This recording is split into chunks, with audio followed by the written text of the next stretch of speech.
Hello, everyone, and welcome to webinar 7. Is it actually already webinar 7, Shannon? That is hard to believe, isn't it? Well, I'm your producer, and I was doing my preparation today, and I was looking through the slides, and I think that you're going to learn a lot today because I learned a lot today, and I feel like I already know a lot, and I already learned a lot. So anyway, I just wanted to let you guys know that our question and answer panel is available to you if you haven't been to one of our webinars before. And that question and answer panel, it's not something that we're really going to use live during the session, but if you have a question that you'd like to ask Shannon about the content, then we will pay attention to those questions, and Shannon tries to answer those questions throughout the different webinars, just because we have such a short period of time today. 1 hour is not a lot of time. So she wants to make sure that she gives you as much meat and content as she can today. So that's what the question and answer is for. The chat is available for you to use. So let's all practice our chat, because you guys don't know how to use chat, right? I'm just kidding. You guys all know how to use chat. And so why don't you guys all let us know where you're calling in from today? Go open the chat. Let us know where you're from. Maybe tell us how long you've been working at Healy World. We've got Ohio, Montana. And if you're not sure where the chat is, it is down in the bottom of the Zoom window, and you should see the chat panel there. New York. I'll give you guys a second to get settled as you're, so you can start finding that. So thank you so much for finding that chat, everyone. So that's available for you to use if you need it. I monitor the chat. Eva monitors the chat. Sometimes we don't always have time to answer everything, so it's mostly for you guys to use, and I'll be putting messages in throughout in English and in Spanish to make sure that everybody kind of can keep up on what's going on today. So let's see. So that's the Q&A. We've talked about the chat, and let's quickly talk about the reactions button. So webinars are wonderful, but they're a little quiet sometimes. So Shannon and I need to know when we say something or she says something that you're like, yeah, that's exactly what I needed to hear today, or whatever, that you guys will give us a reaction. So find the reactions button down at the bottom of your Zoom window and give us whatever reaction resonates with you right now. I got a thumbs up. People are finding it, some hearts. There you go. We're going to watch for a couple more. Let's see if you can find it. Perfect. So that would be great. So that's all I really have to say, I think. I feel a little rusty because I hadn't done one of these for a couple of weeks, but I will pass it over to you, Shannon, and I'm here to support any of you guys if you need anything. So just let me know if you have any issues. Okay. Awesome. Thank you so much, Jody. So Jody and I have had lots going on these days.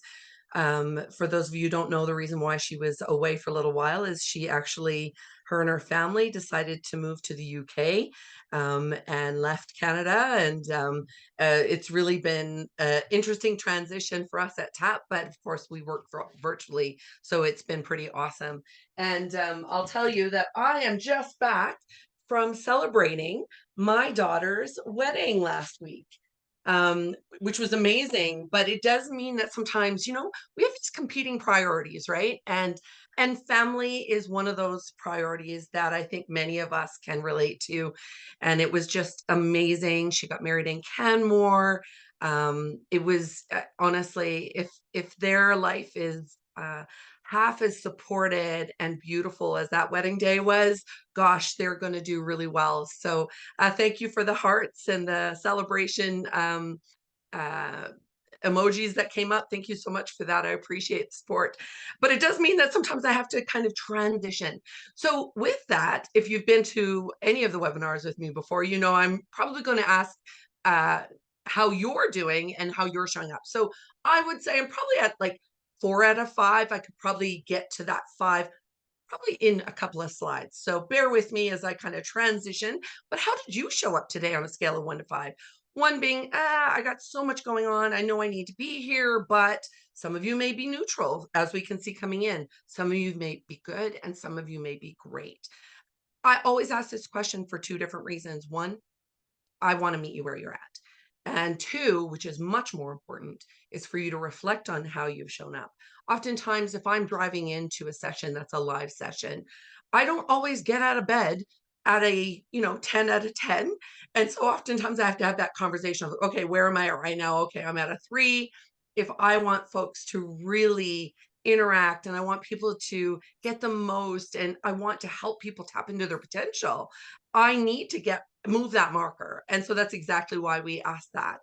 And so I invite you to give yourself permission to be here for the next 55 minutes or so. Give yourself permission to focus in on, what you're doing with Healy, how you're showing up, and let's have a really, really great session today. Jody's not wrong. The stuff that we're going to talk about today is super interesting, and I really hope that you take a lot out of it today. Really, it's about our influence and how do we influence those around us.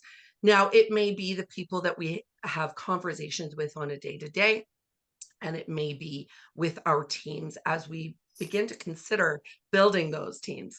So let's take a look at our results. Looks like we've got a lot at 4, some neutral, and some at 5. So thank you for the honesty. I really do appreciate it. I will try to be as entertaining and energizing as I possibly can, and maybe we can get those numbers even, further up to that 5 level. Thanks so much, folks. All right. So let's get started. What are we going to talk about today? Well, we're going to talk about understanding the modern workforce and our influence as Healy members. And I think it's important for us to recognize where we're at in that journey. So I may be talking to a lot of people who are considering maybe building your business and getting out there and influencing others. And that may be in a business concept. It may be in a way where people can get to know Healy and the way in which Healy works and the benefits that they can see to their lives. What I really want to focus in on is you as a leader. Whether you have a team or not, you have influence.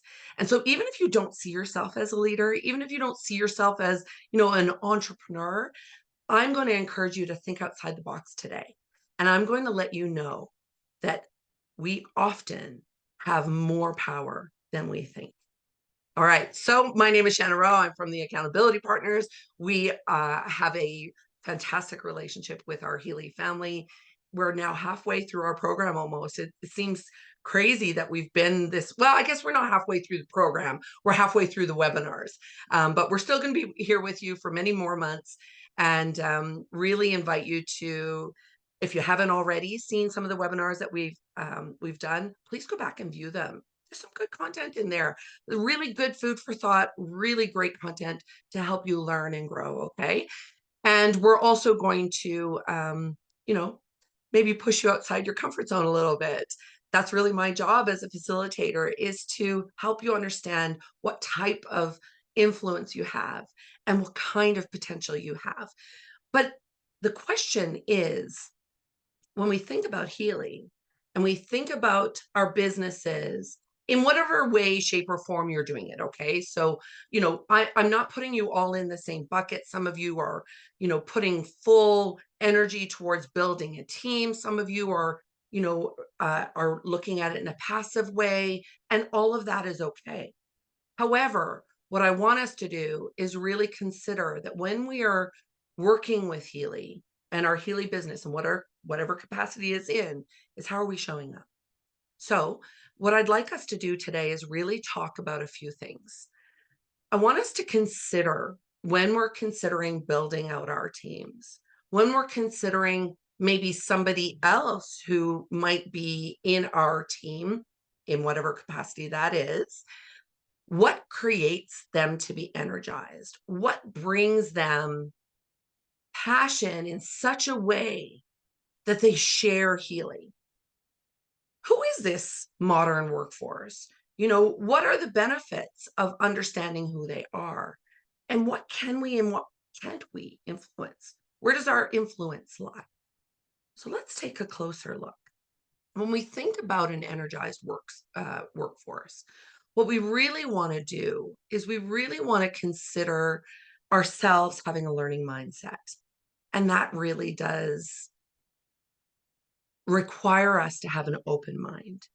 It requires us to set aside our biases and sometimes really have an intimate knowledge of what motivates us and what we're passionate about. And we need to strive for great leadership. And what does that look like? What does being a great leader mean? Especially in whatever capacity that we're in. So some of us, like me, I have a business, I have a team. And so leadership may look very different to me than it does to you. But the behaviors and the traits that are recognized as great leadership, which gives us that influence, often are the same. So whether you're leading at home, whether you're leading in your Healy business, whether you're leading in a job, what does great leadership look like? And it really does come down to this, understanding what matters to your people. And so again, these are team members, these are colleagues, these are our children, the people that we influence around us. And really the definition of being a leader is having influence. And so if you are influencing those around you, then you are a leader. And I think that sometimes it's important for us to sit back and understand that influence and understand that it is a privilege and a gift to influence people around us. But it is also a responsibility. If people are watching us, if we influence behaviors around us, they are looking at how we conduct ourselves. They're looking at how we live our lives. They're looking at how we show up in the world. And so it is important for us to, of course, understand our own values and be true to that and be authentic to that, but also understand that there's a responsibility that comes with that as well. So the first thing that I want us to kind of dig into before we get into what great leadership looks like is I want us to think about our mindset. Okay. Where are you leading from? And now, if you've been at different functions that I've spoken at, if you have attended some of the webinars or leader calls, you may have seen some of these questions before. But it really is important for us to reflect on some of these things on an ongoing basis to see real change and real growth. We don't just, hear something once and then all of a sudden, oh yeah, we're changed. I wish that's the way that the world worked. I wish that we could, understand that something is a bad habit and go, okay, now that I know it's a bad habit, I'm going to stop doing it. But that's actually not the way it works. We have to reflect. We have to sit in it. We have to sometimes ask ourselves or be open to having somebody else ask us, where are we sitting? So that's my job today, is to ask you, where are you sitting? What we don't want you to do is rob your teams of potential if you are operating from a negative mindset. So what does that negative mindset look like? Well, I've got some examples for you here. And you may hear negative mindset, you may use the term fixed mindset. So we're going to use the word fixed. And in this particular case, a fixed mindset acts as a self-imposed prison. It constrains your potential because you limit your possibilities. You limit what you think you can do. And so, of course, that has a lot to do with the way we grow up, the experiences we've had, the relationships that we have, the people we surround ourselves with. And so oftentimes we get into that negative or fixed mindset because of those experiences. But it's really, really great news. The great news is that you can change it once you know it. All right. So ask yourself this question. Are you operating from a fixed mindset? Here's another example of a fixed mindset. It blinds you to the opportunities that lie beyond your comfort zone. And it's a roadblock in the path to success.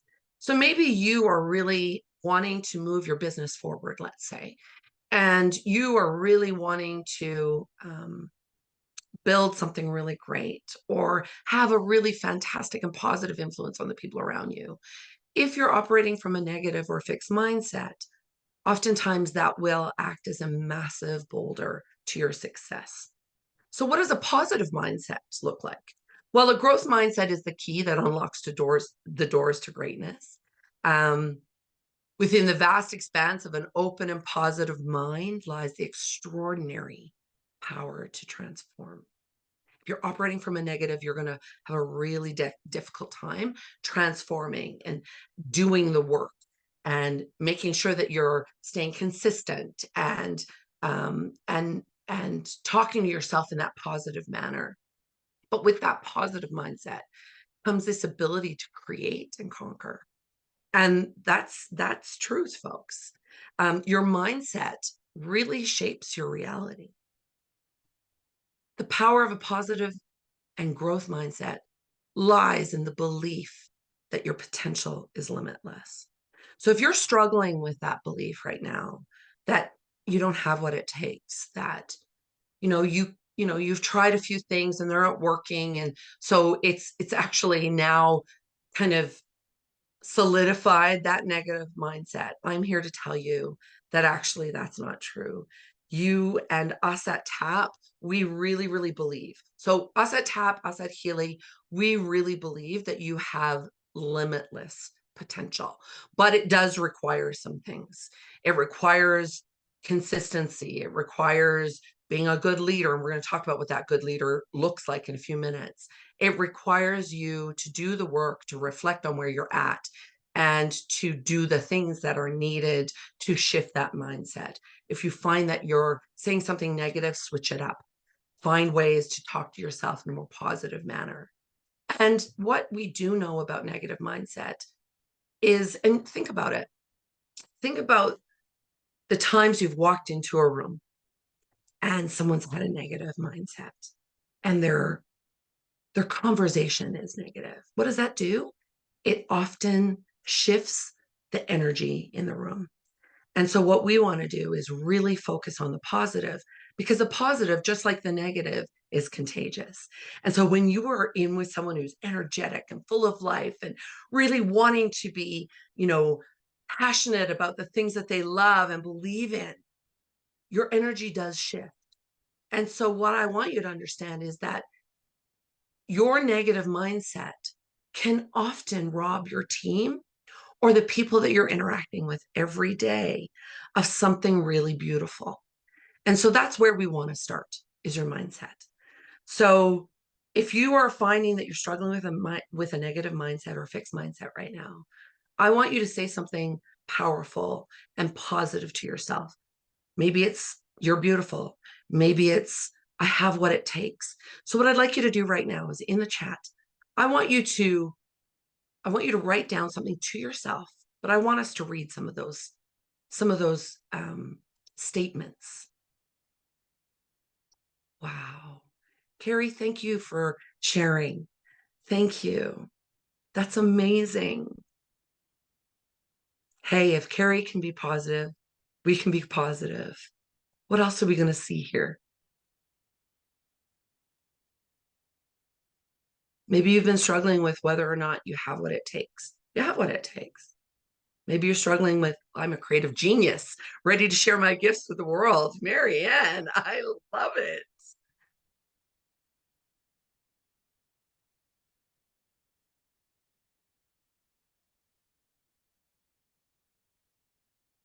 I hope that those thoughts are coming fast and furious within your minds. I'm disabled in my legs and Healy is healing me. Wow. We'll wait for some of the Spanish comments to get translated. I'm totally capable of inspiring and empowering a powerful team. Yes, you are. I will be a great and significant leader. I love it. We'll wait for one more. And keep writing them as you feel them. I'm worthy and I'm capable. Thank you, Diana. Thank you so much, folks. And this is important, and it may seem silly. And you may have went, oh my gosh, I'm not doing this. I'm not going online and saying something positive about myself. Well, it starts. It starts with you talking to you. And whether or not you wanted to write it in there or not, that doesn't matter. What I want you to do is make sure that the self-talk that you have is positive, and that will help you begin to move towards that positive mindset, especially if you're struggling. So let's continue the dialogue and see what it takes to understand our influence. So we're going to have a conversation around great leadership and how you're showing up. So what I'd like to do is I'd like to ask some questions, and I want you to put the answers in the chat again. And I want you to answer the first one. What does it mean to you to be a leader?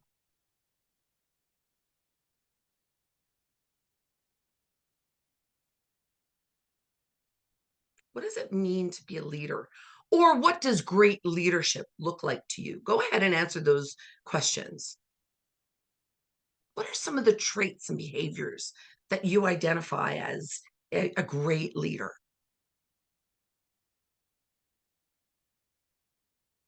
Setting an example,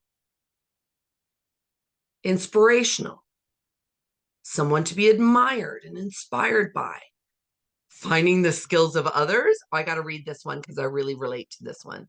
Finding the skills of others and helping bring that out. So finding potential. That's my superpower. I love it.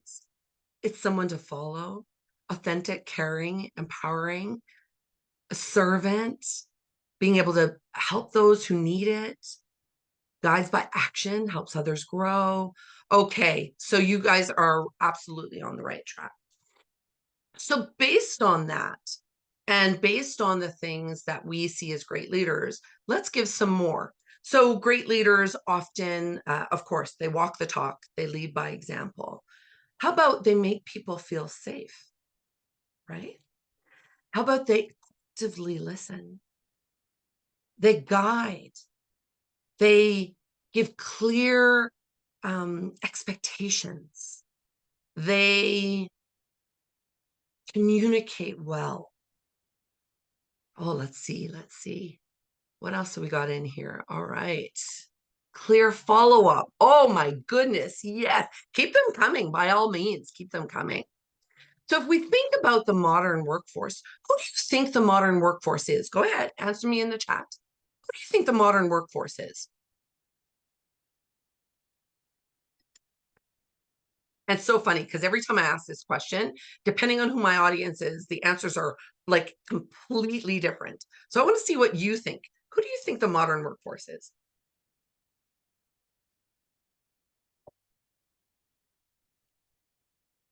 Any answers? Take a guess. It's okay. Very different from the traditional workforce. I like that, Jody. People who want time for money. It is who the planet is. So, yes, so now we're looking at people working in businesses, at home, hybrid, robots. So Diana, if I had a chocolate bar, I'd give it to you.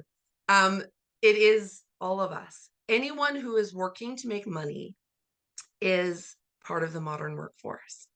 Now, I also want to touch on what Jody talked about just then, because the traditional workforce was motivated by very different things than what our modern workforce is motivated by.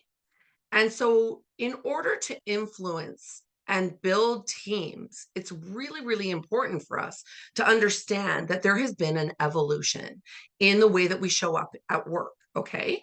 And so, work can be a traditional job, but it's also network marketing. These are ways in which we are, creating financial and other, there's many other benefits, of course, but it is a way in which we can create some financial stability for our families, contribute to our families, these sorts of things, right? And so what I will tell you is that the modern workforce has evolved. And the things that I would have done in a job or for a company at one point have absolutely changed. And I'm 51. Okay. So yeah, there were a time when I did what I was supposed to do. I did what I was asked to do without any questions. But now what we're seeing is some of our younger generations and the conversations that are happening in our growth and in our society have helped us understand that we can ask for more. We can ask for something different. Well, that's good news for Healy. That's good news for network marketing in general, because people are recognizing that they don't necessarily want to show up in a job the way that they've always done it or the way it's traditionally been done. So, what do you think creates an engaged or productive or an energized workforce? Talk to me. What do you think? What do you think matters to your team? How do you, for those of you who have teams, maybe you can share with us what is it that gets them motivated and gets them moving? Feeling included, yes. Feeling respected, yes, absolutely. Supported, yes.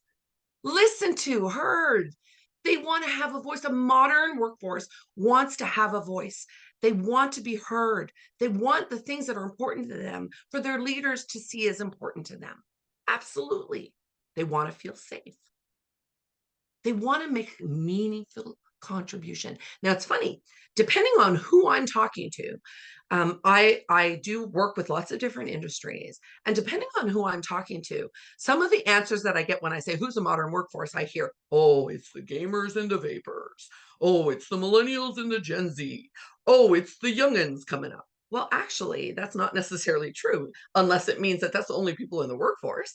We've got a brand new um, workforce that has values that we can really hone into, understand, and help them, because we can give them what they're looking for at Healy. They are looking for meaningful contribution. They are looking for fair compensation. Okay, they want to be able to pay their bills. They want to feel included and part of a family. They want to have that voice, right? They want clear expectations. They want to be supported and mentored. These are all things. Yes, they do. They want inclusion, and diversity and inclusion is very, very important for our modern workforce now more than ever. So what it comes down to, and these questions are kind of written in a way that I want us to kind of get to a solid point of, listen, as leaders, why should we be asking those questions? What matters to my team? What matters to the people that I am prospecting? What matters to the people who I'm doing business with? Well, the reason why we need to care about that is because if we don't care about what they care about, if we can't provide what they care about, guess what? Our influence goes down. If we care about the things that they care about, our influence goes up. Now, in network marketing, it's a beautiful thing because a lot of folks in network marketing really get that, because they themselves may have been part of a modern workforce or a traditional workforce, my apologies, a traditional workforce where maybe they weren't feeling heard. Maybe they didn't have a voice. Maybe they didn't feel included. Maybe they weren't doing work that was meaningful and they really wanted to have a meaningful contribution. They wanted to be part of something bigger than themselves. These are all massively at the top of the things that our modern workforce cares about. Okay. So, what I want us to do is talk about, as leaders, how should we be showing up? Listen, great leaders are not the strongest. Okay. They're actually the honest ones. They're the ones who are honest about their weaknesses. They're the ones who admit that they don't know things. They're not the smartest in the room. Now, sometimes they might be, but to be a great leader, you don't have to be. In fact, you know what I do as a leader? I surround myself with people who are smarter than me, because you know what? That's how we accomplish great things. Great leaders can't do everything. And so if you were trying to lead a team and you're trying to do all the things and you're not allowing your team to take space and be part of that movement, then what happens is they don't feel included.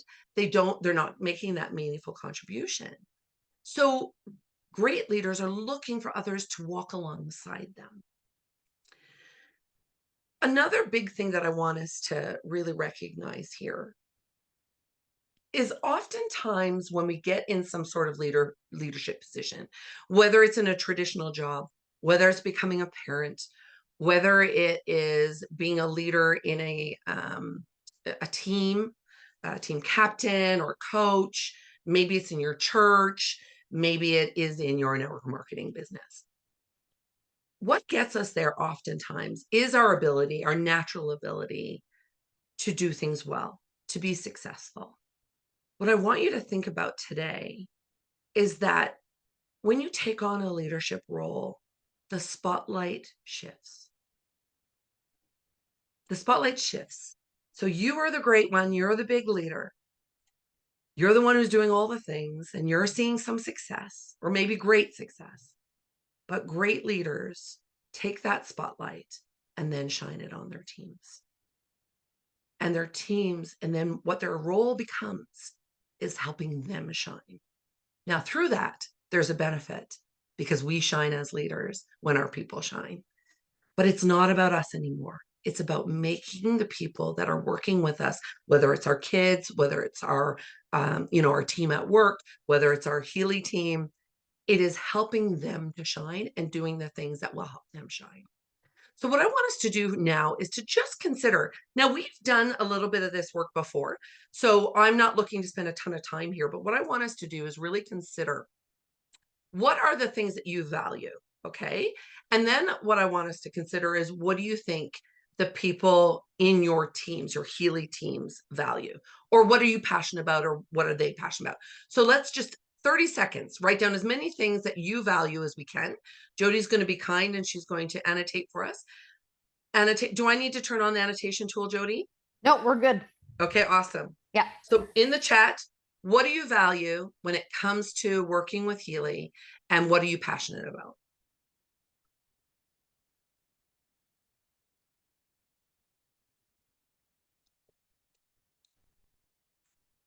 Healing. I love that.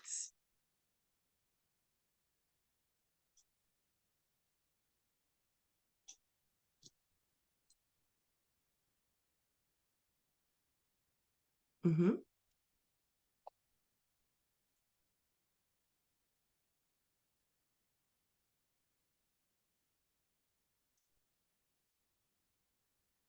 Comfort of others. Love.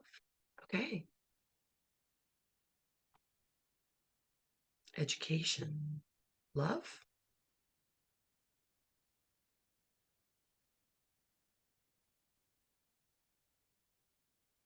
Excellent.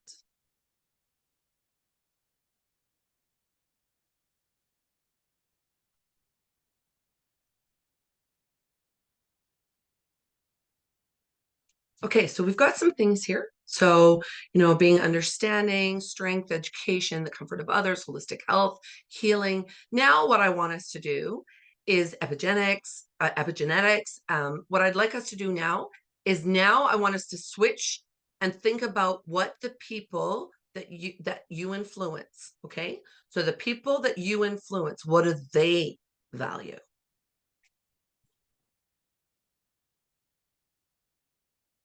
Because oftentimes they're not exactly the same. Some people, when it comes to network marketing, care about meaningful contribution. Some of them care about, finding a community. Some of them care about making some extra money.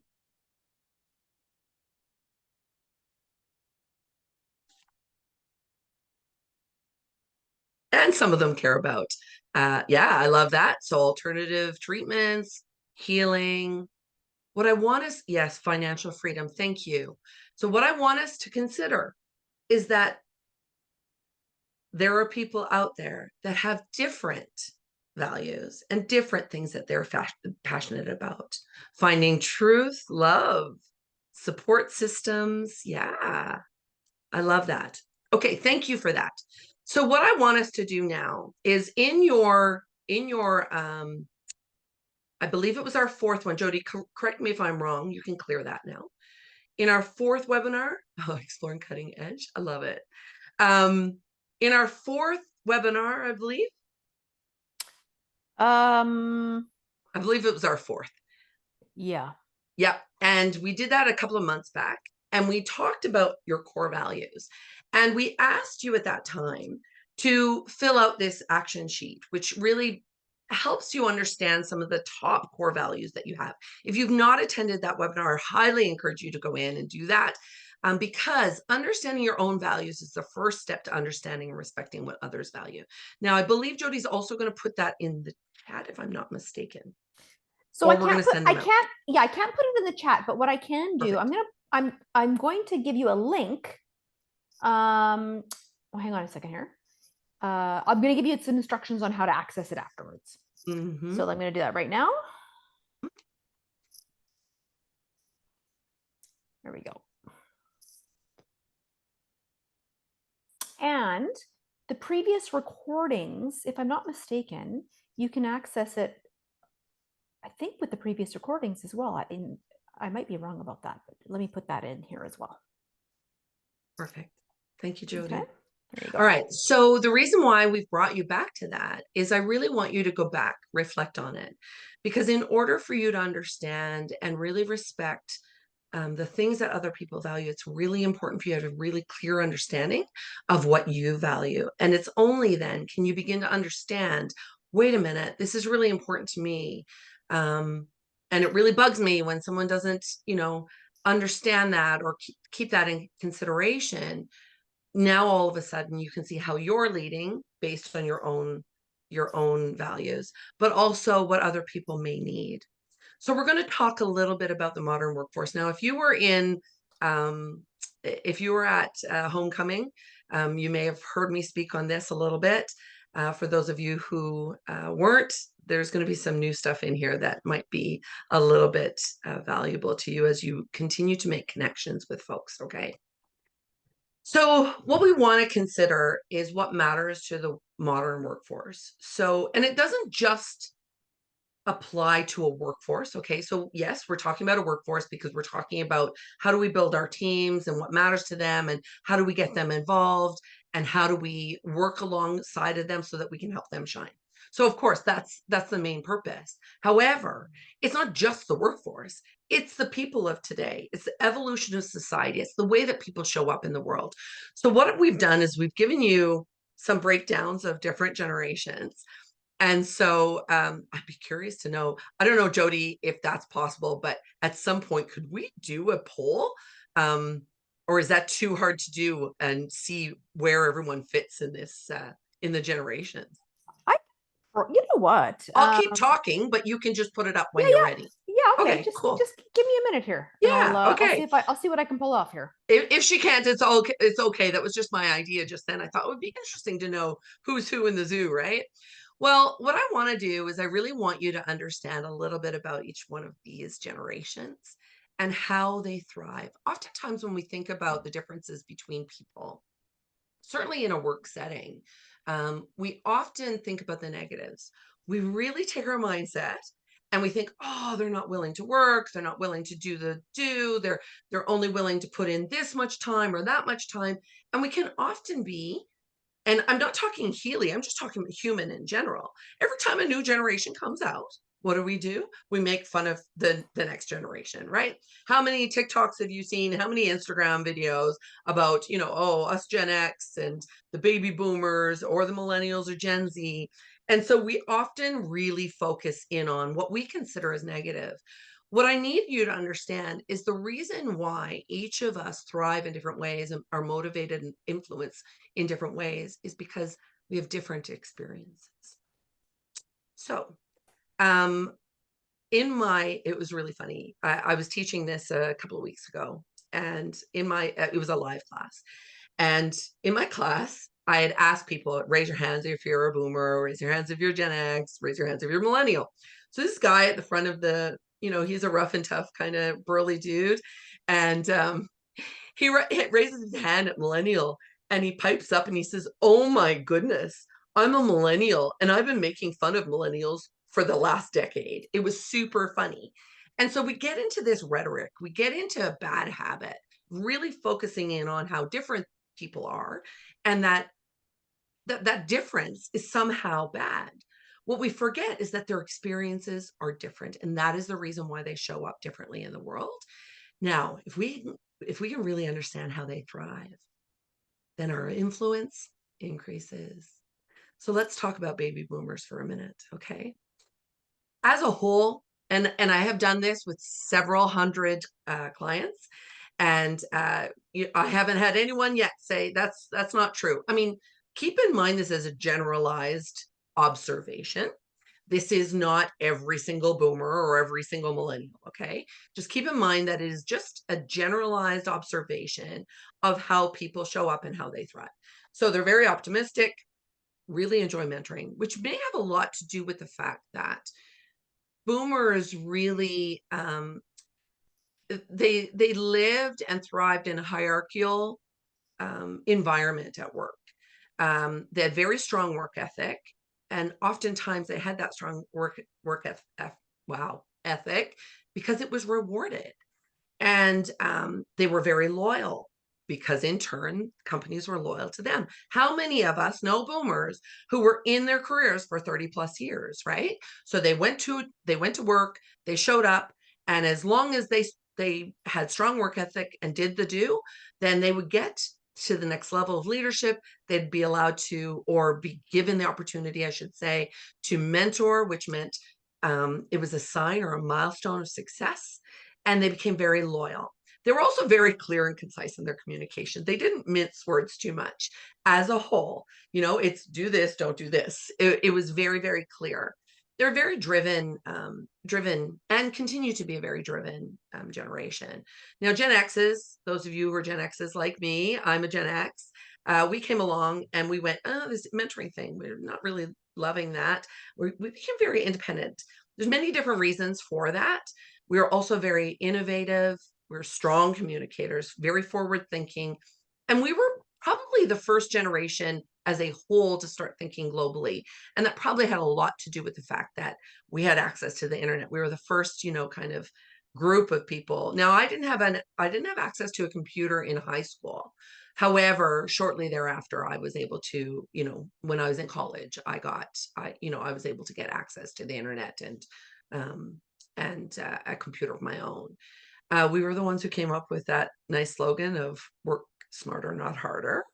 And then our millennials came along. So some of us, they might be children of baby boomers, but more likely children of Gen X. They were very tech savvy. Of course, they had, they were out with their Game Boys, their little, handheld personal devices. They were very collaborative. And I think this has something to do with the fact that Gen X was independent. So as an independent, do it ourselves, figure it out ourselves generation, oftentimes in traditional business settings, we created what we call silos. So we worked in silos. And what ended up happening in those silos, which they're now trying to deconstruct in a lot of organizations that we work with, we have to go in and help them do that. Because millennials, they were like, that's not good. We need to collaborate. We need to know what each other are doing so that we are not duplicating work, or we're not going in different directions, and that we're focused on the one goal and the strategy. They were also very focused on the greater good, more so than us, because I think as Gen X, we saw our baby boomer parents really, they didn't have a lot of work-life balance, let's say. They, as a whole. And I think that millennials saw us get very independent and very focused on building more balance, but we might have, how the pendulum swings, folks. The pendulum swings a little bit, and it might have swung a little bit too far with our generation. So millennials went, well, wait a minute, we've got to talk about this. We can't just look for ourselves. We really do need to think about the greater good. They were very focused on what is ethical and fair, and they absolutely came in and started challenging the status quo.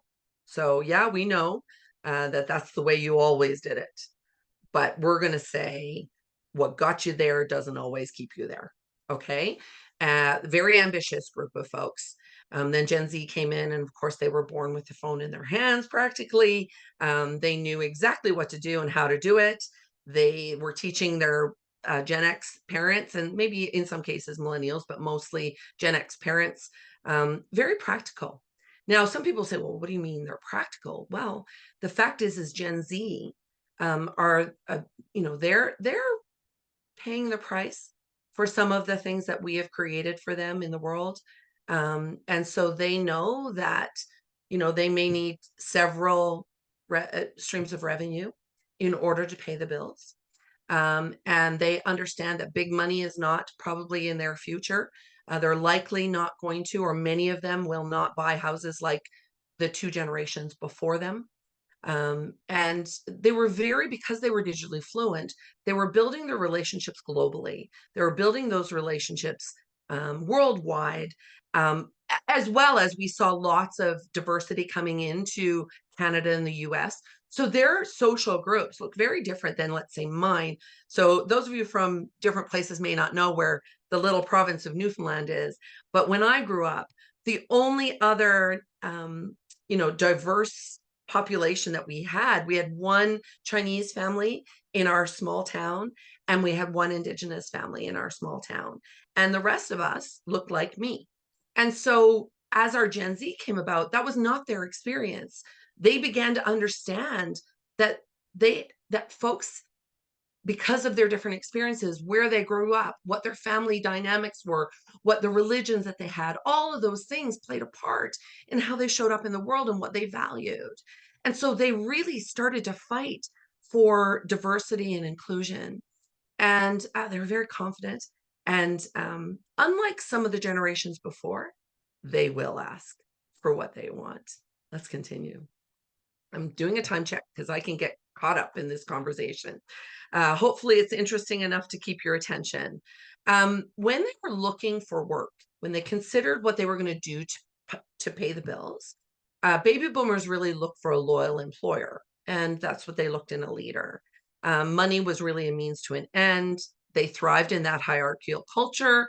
It was very easy for them. It's like, okay, I know exactly what I need to do. And we all know when we know exactly what we need to do to find success, it's the path is pretty easy, right? So it's like, okay, I'll do this 4 years, I'll get the promotion. Do this 4 years, I'll get the promotion.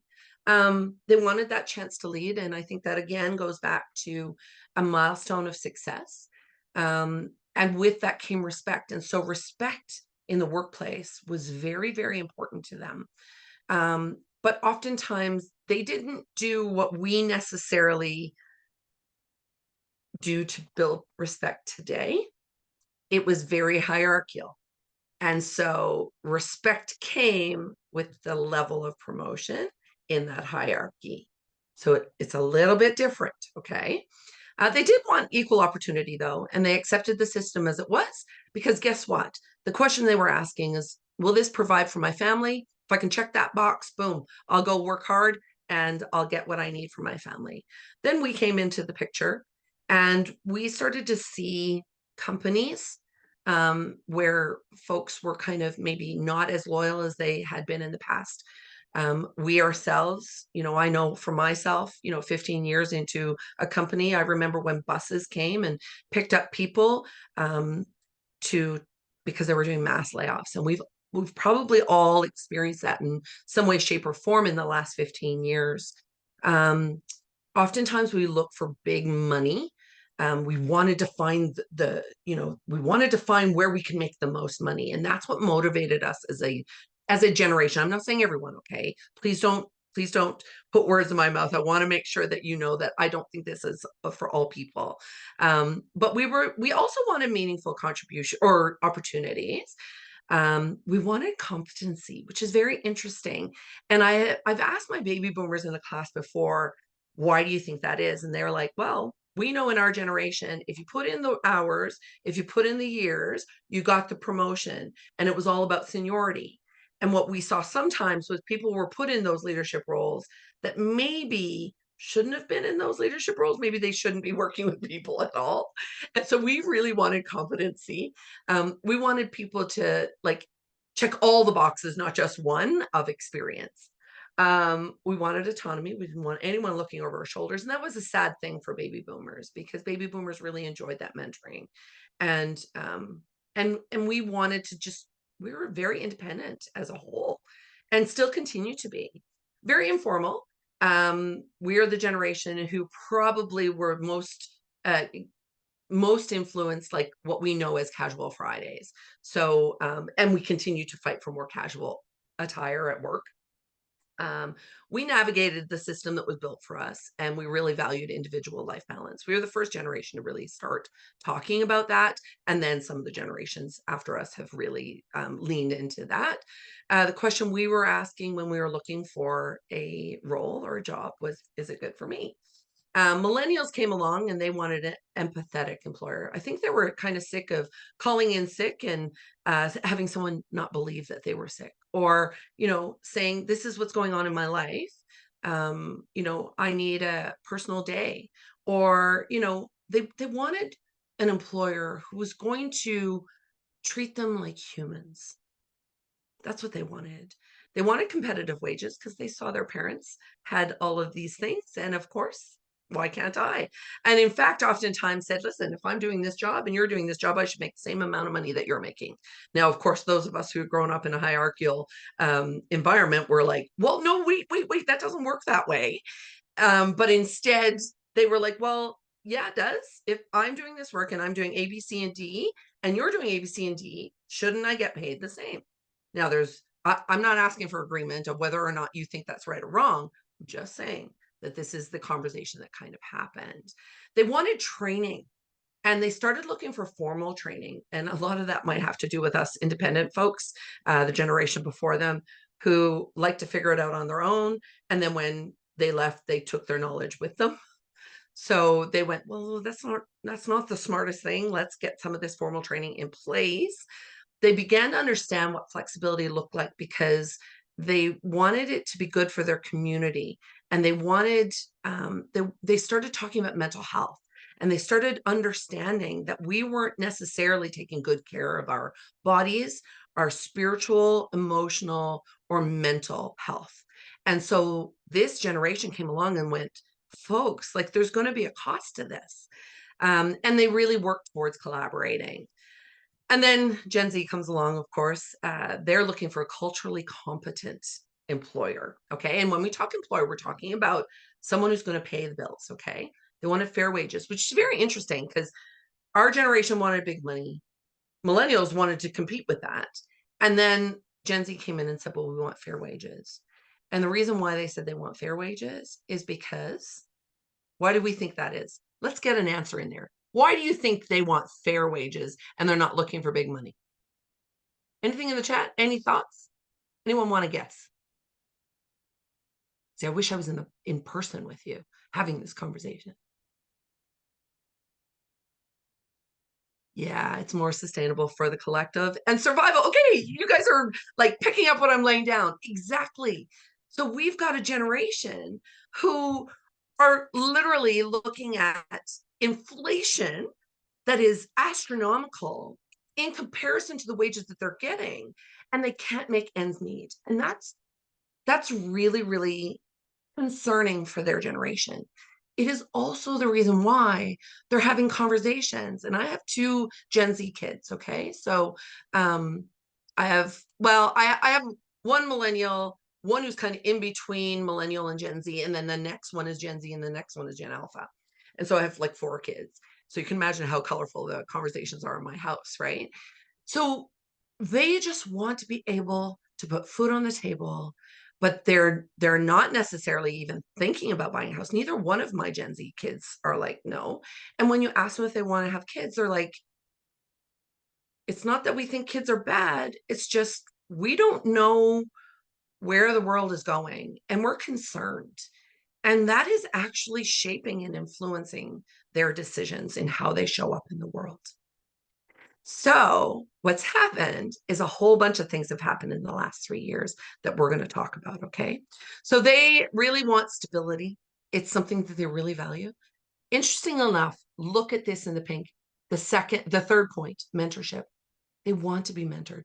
Now, us Gen X, who are likely their bosses in a traditional setting, we're going, wait a minute, I figured it out. Shouldn't you figure it out? I had played in the streets with, till past dark, and I drank from the hose, and I did this and that and the other thing. And Gen Z is saying, I want to be mentored. If we could just go back one more generation, baby boomers who really enjoy mentoring might see some value, and that connection could be strong. Just food for thought. All right. They want to rebuild a broken system. Okay. And they really value social equality. These are social justice warriors. That's how they're showing up in the world. Now, folks, none of this is bad, is it? None of it is bad. It just means that their experiences have been shaped by different things, which only obviously means that they're going to show up differently in the world. So instead of thinking about what motivates me and how I, really value this, that, or the other thing, how about we get out there and we really understand the people we're connecting with and help them and give them the support that they need in order for them to thrive. Here's another thing that has affected the people that you are talking to on the day-to-day when you're thinking about building your businesses or maybe your kids. This will be a great, great, great food for thought for even the way you parent. In addition to ruptured connections during COVID, what we saw and are still experiencing is the great resignation. Over the last 3 or 4 years, employees had the time, space, and a perspective to reevaluate what they wanted, what made them happy, and what they are and are not willing to accept. It led to people leaving certain industries. There was a big transition from people who worked in buildings to wanting to work from home. They wanted to start fresh, new, exciting adventures.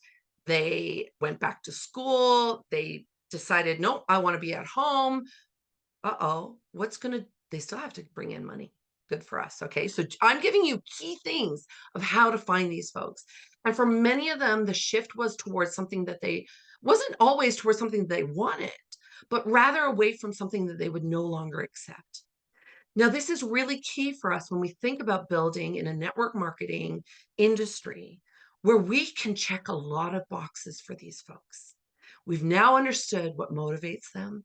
We're starting to think about, wow, okay, so if I know this about Sally and I know that Sally, decided that she was in a toxic work environment or decided she no longer wanted to pay for daycare in her traditional job, I need to talk to Sally. I need to find out what motivates her. I need to understand what it is that she needs to thrive. And then I'm going to provide and support that for her. This is great thoughts, folks. Okay.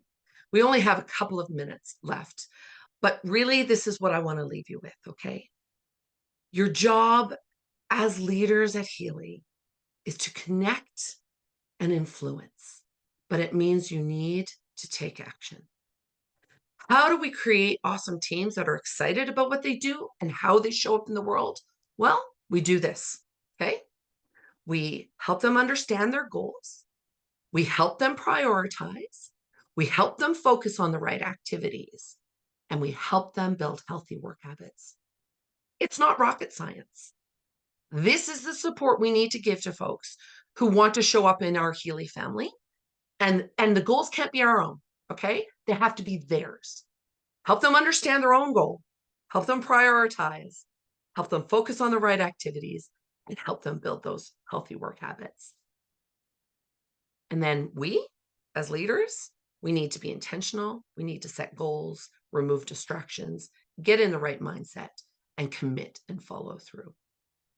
There are some really key elements of leadership and how we become the biggest influencers, and that is building trust. Trust is really focused on 4 things. It's your words. It's whether or not your actions match your words. Are you doing what you say you're going to do? It's your safety. And that comes down to 2 things. Are you someone safe to talk to about personal matters? And are you going to keep it safe? Are you a vault when it comes to personal information? Second, is it safe for me to tell you something that maybe you don't agree with, or maybe you don't share the same value, or maybe is different from you? Are you going to try to convert them? Are you going to try to tell them they're wrong? Are you going to listen and be a safe place for them as they come up with objections, as they come up with different values than you, as they come up with different philosophies, maybe different goals of why they want to get involved with Healy? Be a safe person. And the last one is your intentions. And this is the big one. This is the one that trumps them all. Here's the thing, folks. If those people that you are either mentoring, you're influencing, you're prospecting, they're already on your team, if they think that your intention is to build your own mansion and not help them thrive, trust will not exist. Questions you need to ask yourself. Are you credible? Are you reliable? Are you safe? And what are your intentions? You need to take ownership. And what does that mean? It's really simple.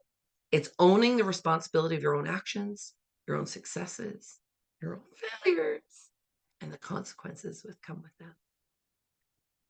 You also need to communicate effectively. You need to listen to understand, not to respond, not to rebut, not to tell them all the things. Listen. Challenge those assumptions. Be specific, clarify details, make mutual agreements. Ask, don't tell. Don't tell people what to do. Ask them what they want to do, and then help them do that. Get shared understanding. Be empathetic. Be vulnerable. Be curious. The single biggest problem in communication is illusion that has taken place. And what we're going to do is we are going to talk about feedback and coaching in another webinar in the future. And what I want you to do is really focus on this. You must do more than just walk. Sorry, you must do more than just talk, okay? You must do the right things, and you must stay consistent and build great habits. All epic journeys start with one small step. Let go of your excuses. Set realistic goals. Create an action plan. Don't wait for the perfect time to start. Invite accountability and get moving. And you will tap into your potential. Jody, if you would be so kind as to put the survey up for folks. And as Jody does that, I really invite you to please give us that feedback. We want to know if this resonated with you. We want to know what we did well, what we could do better. All right. And as a reminder, remember that next month we'll be talking about prospecting, what matters to the modern consumer. And that's number 8 in our webinar series. It's going to happen on October 16th. For those of you in the call who are leaders, just understand that there's a leader call that's happening tomorrow. And we're going to talk about core values in great detail. We're going to also talk about how we align them. And so that's a really great discussion that we'll be having live, a very interactive session, but it is by invitation only. Can I just say, it is always a pleasure speaking to my Healy family. I love you folks, and I hope that this was helpful.